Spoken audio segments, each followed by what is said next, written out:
8,000 ரூபாய்க்கு 30 கிலோ ஆட்டுக்கிடா, 13,000 ரூபாய்க்கு 40 கிலோ ஆட்டுக்கிடா என்று யூடியூபரிடம் அள்ளி விட்டு மொத்தமாக மார்க்கெட் மக்களுக்கு அல்வா கொடுத்ததாக புகாருக்குள்ளாகி இருக்கும் வாடிப்பட்டி சித்திக் பாய் இவர்தான். ஓராண்டிற்கு முன்னரே தன்னிடம் பணம் கட்டினால் சரியாக பக்ரீத் பண்டிகைக்கு முந்தின நாள் டான்னு ஆட்டுக்கடாவை கொண்டாந்து வீட்டுக்கே இறக்கிடுவேன்னு சொல்லி 3,000 பேரிடம் பணம் வசூலித்ததாகவும், அதில் 2024ஆம் ஆண்டு பலருக்கு கிடாவை கொடுக்காமல் ஏமாற்றியதாகவும் புகாருக்குள்ளானவரை மீண்டும் யூடியூபில் பேட்டியெடுத்து விளம்பரப்படுத்தியுள்ளார் ஒரு அப்ரண்டிஸ் யூடியூபர்.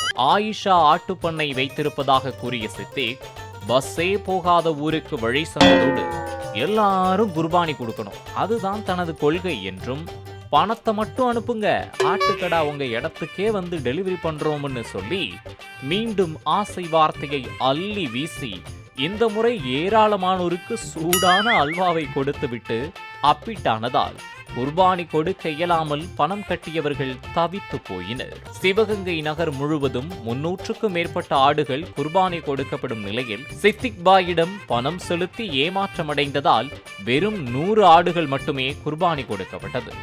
தென் மாவட்டம் முழுவதும் சுமார் 1000க்கும் மேற்பட்ட இஸ்லாமிய மக்கள் பணம் செலுத்தியுள்ள நிலையில் ஏமாற்றப்பட்டதால் அதிக விலை கொடுத்து ஆட்டுக்கிடாக்களை வாங்க வேண்டிய நிலை ஏற்பட்டதாக தெரிவித்தனர்.